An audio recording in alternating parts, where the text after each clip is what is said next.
आपने अपनी समस्याओं को, आपने अपनी परेशानियों को, आपने अपनी चिंताओं को किसके आगे रखा है? प्रभु यीशु मसीह के आगे रखा है। जब प्रभु यीशु मसीह के आगे रखा है, फिर प्रार्थना के बाद या उसके बाद भी आप अपनी चिंताओं के विषय में बात क्यों कर रहे हैं? आप अपनी बीमारी के बारे में बात क्यों कर रहे हैं? आप तो ये कहिए कि प्रभु ने मुझे चंगाई दे दी है। प्रभु यीशु मसीह के मधुर नाम में आप सबको जय मसीह की। प्रभु आप सबको बहुतायत से आशीष दे, आमीन। हम पढ़ रहे हैं प्रकाशित वाक्य की पुस्तक के बारे में, और प्रकाशित वाक्य के दूसरे खंड में है जहां 7 कलीसियाओं के नाम पत्र लिखा गया है।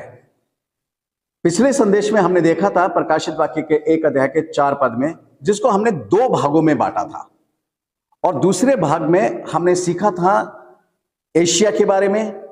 हमने सीखा था जो है, जो था और जो आने वाला है। हमने सीखा था परमेश्वर की 7 आत्माओं के बारे में। आज हम सीखेंगे प्रकाशित वाक्य 1 अध्याय के 5वें पद में।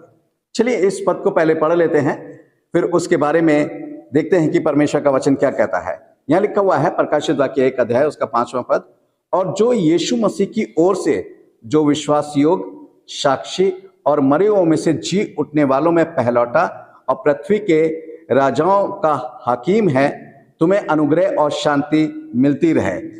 यहां पर सबसे पहले जो प्रकाशित वाक्य 1 के 5 में आया है कि यीशु मसीह की ओर से, यानी ये पत्र जो है यीशु मसीह की ओर से लिखा गया। अब आप लोगों के दिमाग में एक बात हो सकती है, या जिसने पिछले संदेश को सुना होगा तो आपने ये उसमें सीखा होगा कि प्रभु यीशु मसीह की ओर से तो ये कहा गया है कि वो पत्र लिखा जा चुका है। देखिए प्रकाशित वाक्य 1 के 4 पद में जो लिखा ना, यूहन्ना की ओर से, यूहन्ना की ओर से मतलब जो एक लेखक के रूप में है, और दूसरा है जो है अर्थात पवित्र आत्मा का युग, जो एक शिक्षक के रूप में कार्य करता है, और जो था परमेश्वर की ओर से जो एक सृष्टिकर्ता के रूप में आज भी कार्यशील है, और जो आने वाला है प्रभु यीशु मसीह की ओर से एक न्यायकर्ता के रूप में। अब इस बात को जो है समझना है कि प्रकाशित वाक्य 1 अध्याय के 4 पद में जो है, जो प्रभु यीशु मसीह की ओर से कहा गया है उसका अर्थ क्या है, और प्रकाशित वाक्य 1 अध्याय के 5 पद में जो यीशु मसीह की ओर से फिर से कहा जा रहा है उसका मतलब क्या है। देखिए सबसे पहली बात क्या है कि हम बहुत प्रकाशित वाक्य की पुस्तक पे बहुत छोटी बातों पे हमें ध्यान देने की आवश्यकता है। मैं आपको ऐसे ही प्रकाशित वाक्य में बताता चला जाऊं तो मेरे ख्याल से बहुत सी बातें छूट जाती हैं, और प्रकाशित वाक्य की पुस्तक से हम इंसाफ नहीं कर पाते हैं।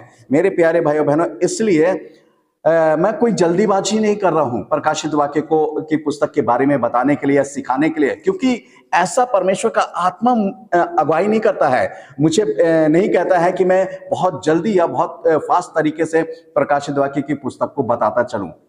परमेश्वर का आत्मा यह सिखाता कि छोटी बातों पर भी हम ध्यान करें। जब आप परमेश्वर के वचन को पढ़ेंगे, मत्ती 5 अध्याय उसका 17 और 18 पद पढ़ेंगे, तो वहां यीशु मसीह कहता है कि मैं व्यवस्था और भविष्यवक्ताओं की पुस्तक को लोप करने नहीं आया हूं, बल्कि उसे पूरा करने आया हूं।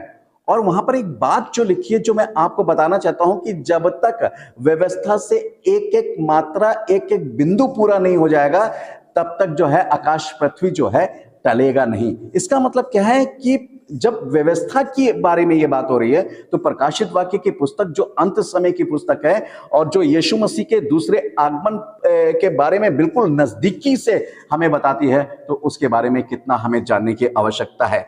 इसलिए इन बातों को, छोटी बातों को आपके सामने रख रहे हैं ताकि हम और आप सीख सकें और प्रभु यीशु मसीह के उन भेदों को, उन गुण बातों को बहुत अच्छे से समझ सकें।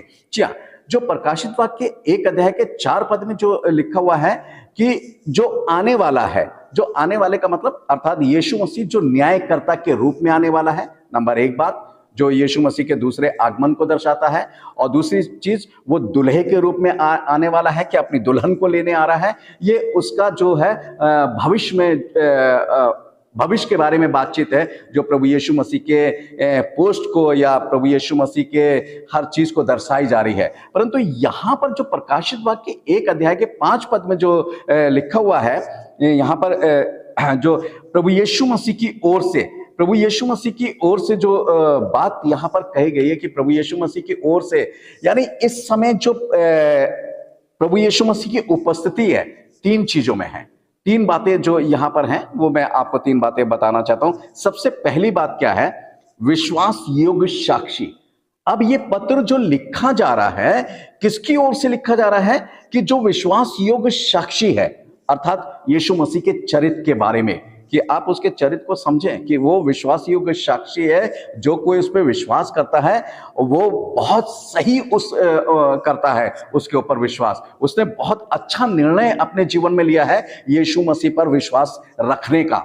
दूसरी बात है कि मरे हुओं में से जी उठने वालों में जो पहलौटा है, ये वो पत्र लिख रहा है। जी हाँ, वहां पर कौन लिख रहा है? प्रकाशित वाक्य 1:4 में वो लिख रहा है जो आने वाला है। परंतु यहां पर जो इस समय प्रेजेंट है और हमें गाइड करता है, हमें समझाता है, जिसमें हम विश्वास कर रहे हैं, जो मुर्दों में से जी उठा है, उसके बारे में बातचीत हो रही है। तीसरा पॉइंट है पृथ्वी के राजाओं का हाकिम। हाकिम का मतलब होता है शासक, यानी पृथ्वी के राजाओं के ऊपर जो शासन कर रहा है या आज भी करता है और आने वाले समय में भी वो पूर्ण रूप से उन पे शासन करेगा, उसके बारे में है। यहां पर देखिए तीन बातें हैं प्रकाशित वाक्य 1:5 में, मगर हम आज एक ही बात को लेकर चलेंगे और इसके बाद दूसरा भाग, फिर तीसरा भाग जो है, इसमें जो है तीन भाग जो है प्रकाशित वाक्य 1:5 को लेकर चलेंगे, ताकि आप लोग अच्छे से प्रकाशित वाक्य की उन भेदों को समझ सकें। पहला जो भाग है विश्वास योग्य साक्षी। हम विश्वास योग्य साक्षी के बारे में बातचीत करते हैं।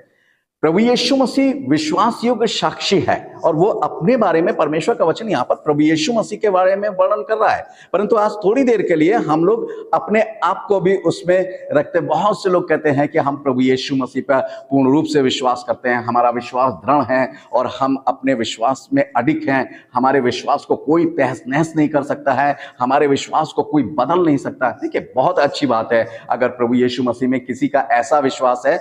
मैं क्रिटिसाइज नहीं करना चाहता है उसके विश्वास को लेकर, मगर बहुत अच्छी बात है। मगर एक बात ध्यान दीजिएगा, अब वो बात क्या है? वो ये महत्वपूर्ण बात है, जरा इसको समझिएगा और फिर मुझे अपने आप से सवाल कीजिएगा कि आखिर प्रभु यीशु मसीह ने ऐसा क्यों कहा। जी हाँ, मेरे साथ निकाल सकते हैं लूका 18 और उसका 8वां पद। बड़ा ध्यान से सुनिएगा, लूका 18 उसका 8वां पद। मैं तुमसे कहता हूं वह तुरंत उनका न्याय चुकाएगा, तो भी मनुष्य का पुत्र जब आएगा तो क्या वह पृथ्वी पर विश्वास पाएगा? बड़ी एक ऐसा सवाल प्रभु यीशु मसीह ने जो है वो क्या है, क्या कहा है कि मनुष्य का पुत्र, यानी अर्थात प्रभु यीशु मसीह अपने दूसरे आगमन के बारे में बात कर रहा है कि जब मैं इस पृथ्वी पर आऊंगा, अपने लोगों को लेने आऊंगा, तो एक चीज कह रहा है, तो क्या वो पृथ्वी पर विश्वास पाएगा? ये किसके लिए कह रहा है? ये मेरे और आपके लिए कह रहा है। आखिर प्रभु यीशु मसीह को संदेह क्यों है हमारे विश्वास के ऊपर? इसका मतलब क्या है? इसका मतलब सीधा सा यहां जो विश्वास योग्य साक्षी की बात आ रही है वो हमारे और आपके लिए नहीं आ रही है।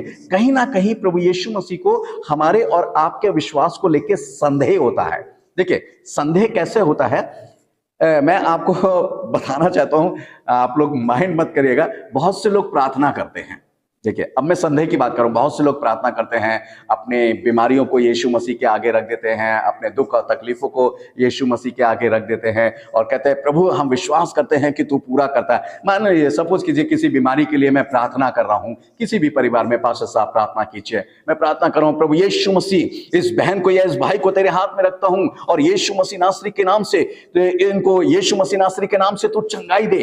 यारे प्रभु तूने कहा जो कुछ तुम मेरे नाम से मांगोगे तुम वो पा लोगे। यारे प्रभु हमने तेरे नाम से मांग लिया है, तूने इस बहन को चंगाई दे दी, तूने इस भाई को चंगाई दे दी है, हम तेरा धन्यवाद करते हैं, आमीन। जब इस तरीके की प्रार्थना करते हैं, मैंने बहुत से परिवारों में देखा है, प्रार्थना के बाद आमीन हो गई, प्रभु यीशु मसीह के पास रख दिया, सब कुछ हो गया। अरे पास्टर साहब बताइए, कोई डॉक्टर बताइए कोई अच्छा, और ये बीमार है, बहुत पैसा लग गया, ये वो, उन बातों के लिए चिंता करने लगते। क्यों चिंता कर रहे हो? इसका मतलब जब आपने प्रभु यीशु मसीह के आगे जो बात रखी है वो पूर्ण विश्वास के साथ नहीं रखी। पतरस क्या था? पतरस क्यों डूबने लगा? पतरस किस लिए डूबने लगा? जब पतरस ने यीशु मसीह को पानी पे चलते हुए देखा तो उसने आग्रह किया, हे प्रभु, क्या मैं भी आ सकता हूं? प्रभु ने कहा, आजा। देखिए, पानी पे चलना एक बहुत बड़ी बात है। प्रभु ने कहा, आजा। परंतु जब वो पतरस पानी पे चल के आया, आप मत्ती 14 अध्याय पढ़ लीजिएगा, उसके अंदर है, जब वो चलता हुआ आया तो वो हवा का रुख देख के डर गया, और हवा का रुख देख के डर गया, और वो क्या होने लगा? वो डूबने लगा। क्यों डर गया?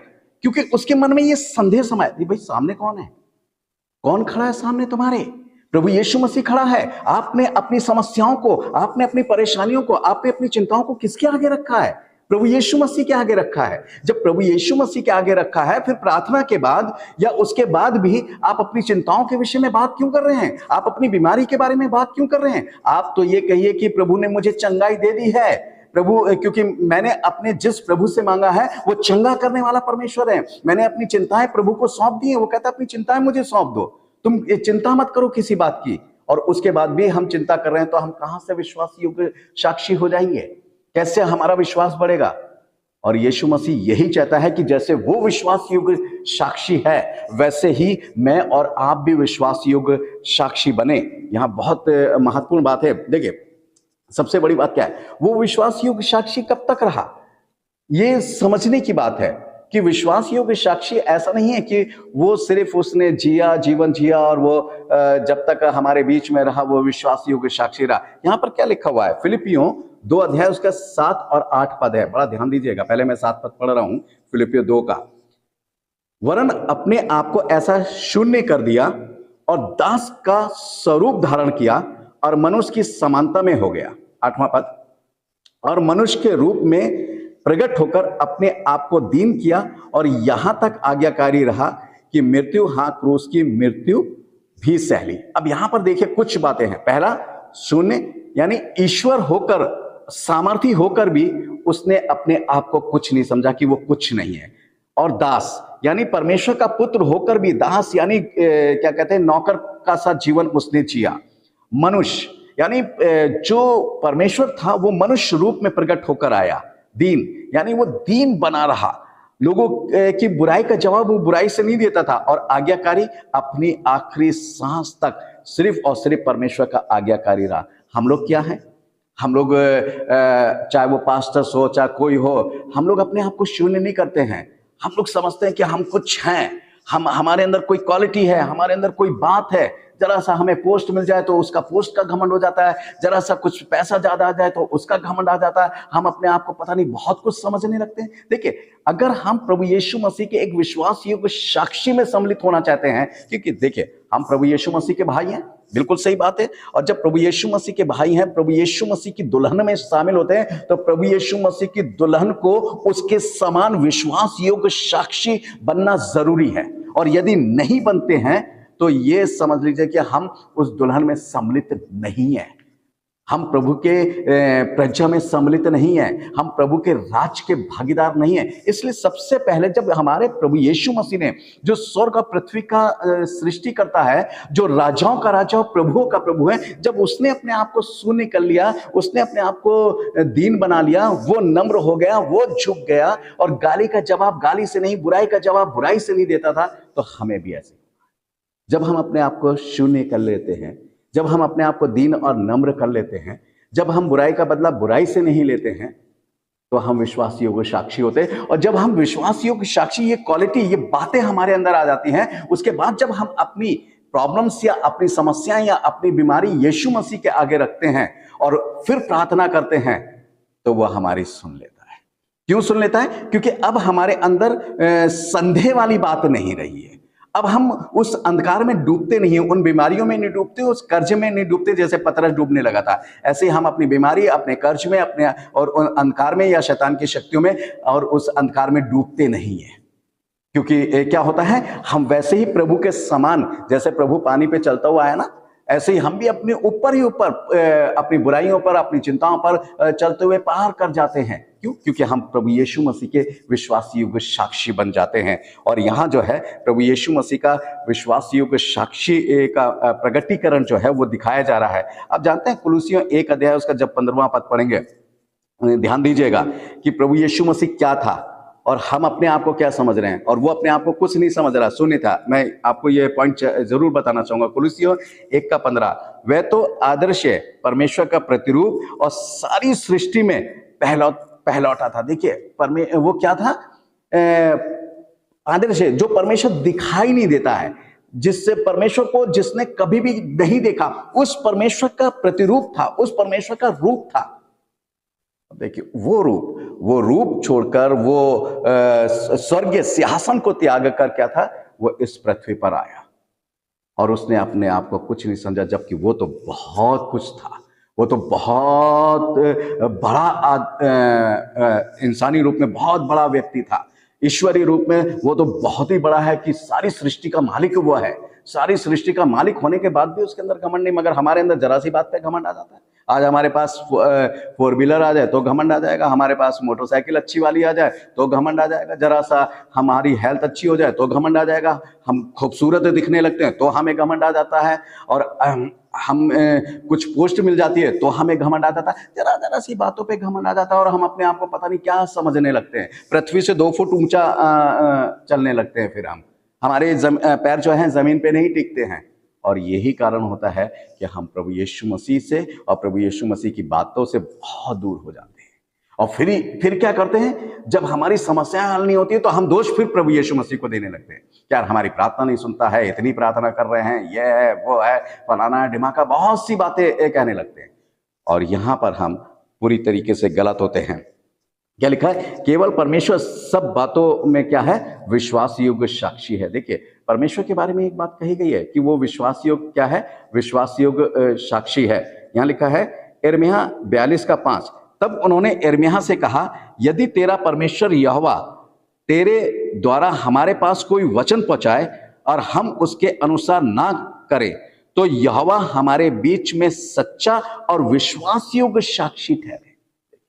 क्या लिखा, यहोवा जो है, परमेश्वर जो है, और यीशु मसीह वो उसी परमेश्वर का प्रतिरूप है, और इसलिए वो क्या है, विश्वास योग्य साक्षी है। और इसलिए प्रभु यीशु मसीह को विश्वास योग्य साक्षी कहा गया है। और वही प्रकाशित वाक्य 1:5 में जो विश्वास योग्य साक्षी कहा गया है वो प्रभु यीशु मसीह, कि वो पत्र किसको भेज रहा है, 7 कलीसियाओं के नाम पत्र कौन भेज रहा है, जो विश्वास योग्य साक्षी है, जिस पे आप दृढ़ पूर्वक विश्वास कर सकते हैं। और अगर आपने उसके ऊपर विश्वास करा है तो वो आपके विश्वास को ठेस नहीं लगने देता है, आपके विश्वास को गिरने नहीं देता है, आपके विश्वास को नाश नहीं होने देता है, आपके विश्वास को नष्ट नहीं होने देता है, क्योंकि वो विश्वास योग्य साक्षी यानी एक सच्चा गवाह है और जो हमारे लिए काम करता है।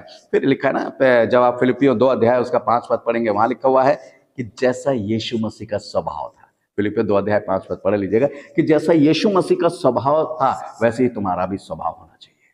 उसका स्वभाव कैसा था, वो गाली देकर गाली नहीं देता था, वो झूठ नहीं बोलता था, वो फरेब नहीं करता था, उसके अंदर छल कपट की बातें नहीं थी, उसके अंदर किसी भी प्रकार की बुराई की बातें नहीं थी। वो मनुष्य होकर उसने परमेश्वर पे संपूर्ण रूप से दृढ़ विश्वास किया। यही हमारे अंदर भी छल कपट की बातें और बुराई की बातें नहीं होना चाहिए, जो परमेश्वर का वचन जो है वो बताता है, जिसके बारे में लिखा है। और वो लिखा है प्रकाशित वाक्य 1:4 में यीशु मसीह के बारे में है कि जो आने वाला है, पद 4 में दूसरे आगमन के बारे में जो है परमेश्वर बताता है। और यहाँ पर जो है ये 3 जो बातें परमेश्वर का वचन बता रहा है कि वो विश्वास योग्य क्या है, विश्वास योग्य साक्षी है। और उस विश्वास योग्य साक्षी के बारे में क्या है कि जो आने वाला है वो न्यायकर्ता के रूप में आएगा। जब वो विश्वास योग्य साक्षी न्यायकर्ता के रूप में आएगा तब क्या कह रहा है, कि वो पृथ्वी पर विश्वास पाएगा।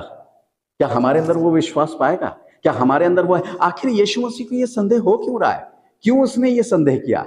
ये बहुत बड़ा प्रश्न है। एक प्रश्न छोड़ा है प्रभु यीशु मसीह ने, और वो प्रश्न मेरे और आपके लिए है, और खास तौर से जो कहते हैं कि हम बहुत दृढ़ विश्वास करते हैं उनके लिए। मेरे प्यारे भाई बहनों, समझे इस बात को। आखिर प्रभु यीशु मसीह को क्यों डाउट हुआ, क्यों उसने हमारे विश्वास पे संदेह किया? कहीं ना कुछ तो कमी होगी। और वो कमी क्या होती है? क्योंकि हम लोग अपने आप को परमेश्वर के वचन में या परमेश्वर की जो भी बातें हम कर रहे होते हैं, मान लीजिए हम आराधना कर रहे हैं, हम मसीही गाने गा रहे हैं, हम बाइबल पढ़ रहे हैं, हम प्रार्थना कर रहे हैं, हम रेगुलर चर्च जा रहे हैं, हम अपना दशमांश दे रहे हैं, हम पास्टर को सपोर्ट कर रहे हैं, हम चर्च को सपोर्ट कर रहे हैं, ये सब बातें करके हम सोचते हैं कि हम बहुत बड़ा जो है धर्म का काम कर रहे हैं और हमसे बड़ा विश्वासी कोई नहीं। मगर यहां पर एक चीज की कमी होती है। परमेश्वर का वचन ये कहता है कि तू वचन का सुनने वाला ना हो, बल्कि वचन पे चलने वाला भी हो। आप जानते हैं रोमियो 10:17 में क्या लिखा हुआ है? क्या लिखा है? सो विश्वास सुनने से और सुनना मसीह के वचन से होता है। क्या हमारा विश्वास किस पे होना चाहिए? अगर हम यीशु मसीह के समान विश्वास योग्य साक्षी बनना चाहते हैं तो वचन के ऊपर पूरी तरीके से हमारा ध्यान होना चाहिए, वचन की एक एक बात पर, और हमारा स्वभाव जो है प्रभु यीशु मसीह की तरह होना चाहिए। मेरे प्यारे भाइयों बहनों, मैं एक 2 पद और पढ़ाऊंगा फिर खत्म करूंगा। यूहन्ना 10 अध्याय उसके 34 पद में लिखा हुआ है, ध्यान दीजिएगा। यूहन्ना 10 के 34 में यीशु ने उन्हें उत्तर दिया, क्या तुम्हारी व्यवस्था में यह नहीं लिखा कि मैंने कहा तुम ईश्वर हो? देखिए कितनी बड़ी बात है, हम ईश्वर की पदवी हमें दी है कि तुम ईश्वर हो। और यही बात जो है जब आप भजन संहिता 82 का 6 पद पढ़ेंगे तो वहां पर भी यही बात लिखी, मैंने कहा था तुम ईश्वर हो और सब के सब परम प्रधान के पुत्र हो। जब मैं और आप भी, देखिए प्रभु यीशु मसीह पहलौठा पुत्र है और हम सब भी परम प्रधान के पुत्र हैं। जब हम सब परम प्रधान के पुत्र हैं तो हम सबको यीशु मसीह के समान विश्वास योग्य साक्षी बनना है। किसका बनना है? प्रभु यीशु मसीह किसका साक्षी बना? प्रभु यीशु मसीह परमेश्वर की उन हर बातों का साक्षी बना जो परमेश्वर ने अपने वचन में या इस दुनिया में कही हैं या भेजी हैं या दिखाई देती हैं। हमें भी प्रभु यीशु मसीह का और प्रभु यीशु मसीह के वचन का और परमेश्वर की हर बात का साक्षी बनना है। नहीं, परमेश्वर जो है वो उसका आत्मा जो है उसके आत्मा का साक्षी बना हमारे जीवन में काम करता है, हमारे जीवन में कार्य कर रहा है। जैसा हमारा हम लोग प्रभु यीशु मसीह को अपना भाई भी कहते हैं, अपना दोस्त भी कहते हैं, अपना प्रभु भी कहते हैं, अपना परमेश्वर भी कहते हैं और अपना बहुत कुछ मतलब उसको हम लोग मानते हैं। आप जो कुछ भी मानते हैं, बस एक बात ध्यान रखिए, जैसा हमारा प्रभु यीशु मसीह विश्वास योग्य साक्षी है और वो किसी के विश्वास को टूटने नहीं देता है, किसी के विश्वास को नष्ट नहीं होने देता है, ऐसे ही मुझे और आपको भी चाहिए कि हम अपने विश्वास को खत्म ना होने दें और प्रभु यीशु मसीह को हमारे विश्वास के ऊपर गर्व रहे, घमंड रहे और वो विश्वास करे, हाँ ये मेरा बेटा है, ये मेरी बेटी है, चुना हुआ। जैसे उसने अय्यूब पे विश्वास करा। मैं चलते चलते यही बात कहूंगा, अय्यूब पे क्यों विश्वास करा? वो बड़े गर्व के साथ कहता है, शैतान जब उसके पास पहुंचता है, अय्यूब 1-2 अध्याय को पढ़ लीजिएगा, कि तूने मेरे दास अय्यूब को देखा। और वो क्यों कहता है? बड़े गर्व के साथ कहता, तूने मेरे दास अय्यूब को देखा। आज परमेश्वर प्रभु यीशु मसीह ऐसी कहे, अरे तूने मेरी इस बेटी को देखा है, आपका नाम लेकर कहे, तूने मेरे इस बेटे को देखा है, आपका नाम लेकर कहे। क्या? क्योंकि परमेश्वर का वचन जब यशायाह की पुस्तक को पढ़ेंगे वो कहता है कि मैंने तुम्हें नाम लेकर, हमारा नाम लेकर कहे कि ये बेटी जो है, ये बेटा जो है मेरा, ये विश्वास योग्य साक्षी है मेरा। उसे गर्व होना चाहिए हमारे और आपके विश्वास के ऊपर, जैसे परमेश्वर को अपने पुत्र के ऊपर, अपने इकलौते पुत्र के ऊपर, और जैसे हमें भी अपने प्रभु यीशु मसीह के विश्वास योग्य साक्षी होने पर गर्व है कि वो ही हमारा एक विश्वास मात्र प्रभु है। तो प्रभु को भी हमारे विश्वास के ऊपर होना चाहिए। मेरे प्यारे भाई बहनों, देखेंगे दूसरे पॉइंट के बारे में। बस प्रभु के विश्वास योग्य साक्षी बनने की तैयारी में लगे रहिए। जब प्रभु यीशु मसीह आए तो इसी विश्वास की साक्षी के साथ हमें अपने राज में ले जाए। प्रभु इस वचन के द्वारा हम सबको आशीष दे। आमीन।